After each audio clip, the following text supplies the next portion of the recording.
አንተ ደግሞ ማነክ? ኤፍሬም ምን ያርግክ? ኤፍሬም የአብርሃምን አእምሮ ሊሆን አይችልም።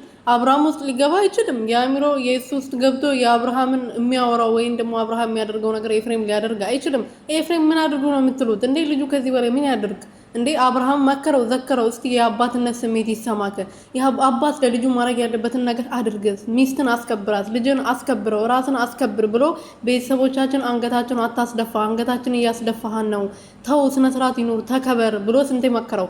አንተ ደግሞ ዛሬ መጥተህ ጭራሽ ከአብርሃም ጋር መገናኘት ፈልጋለሁ። ተገናኛ አይደና አብርሃምን ፈልጎ ማግኘት እኮ ነው። አለቀ ደቀቅ።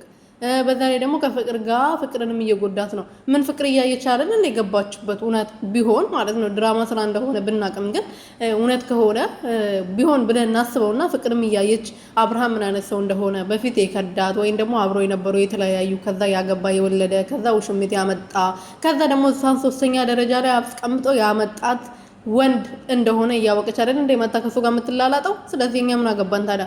እዚህ መጣ ኤፍሬም ላይ እንትን አትበል። ኤፍሬም ምን አረጋችሁ? ጭራሽ በቃ እንደ አብርሃም ስላልሆነ ሩቲ ስላልከዳት እኮ ነው ሁላችሁም ተነሳችሁ ኤፍሬም ኤፍሬም ኤፍሬም የምትሉት። ምን ይመስላሉ?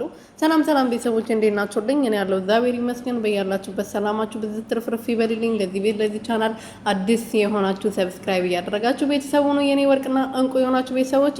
እንግዲህ ሮቤል የሚባለውና የሩቲ ወንድም ነኝ ተብዬው ይጠፋል በአንድ አመት ውስጥ መጥቶ የሩቲ ወንድም ነኝ ይላል። አንድም አቋም የላቸውም። ሁሉ ጊዜ ይመጡና ጤጤጤ ብሎ ደግሞ እንደ እንትን ይጠፋሉ። አንዴ የሩቲ ወንድም ነኝ የሚሉ ሰዎች ደግሞ ይመጣሉ። የሆነ ነገር አውርቶ አንድ ሁለት ቀን ግርግር ይፈጥራሉ። ዱላ ይዛሉ። ተመታን ተደበደብን ይላሉ። ከዛ በኋላ ጥፍት ድራሻቸው ይላል። ምንም እኮ አቋም የላቸውም። ለወሬ ብቻ ቻናላቸው ሲቀዘቅዝ ብቻ ቪዲዮ ለመስራት ይመጣሉ እንጂ ምንም ለሷ ቦታ የላቸውም። ምንም ማለት ነው። ምክንያቱም አንድ ወንድም እውነት ወንድም ከተባለ እስከ መጨረሻው ድረስ አብሯት ሊጋፈጥ ይገባል። ኤፍሬም ብቻ ነው እስከ ዛሬ ድረስ ባዳ ሆኖ ከሷ ጋር እየተጋፈጠ ያለው። እናንተ ምንም ወንድም አይደላችሁም ትጀመር ማለት ነው። ሩቲ አምጥታ ወንድሜ ነው ብላ አስተዋወቀችን እንጂ እናንተ ወንድሟ አይደላችሁም።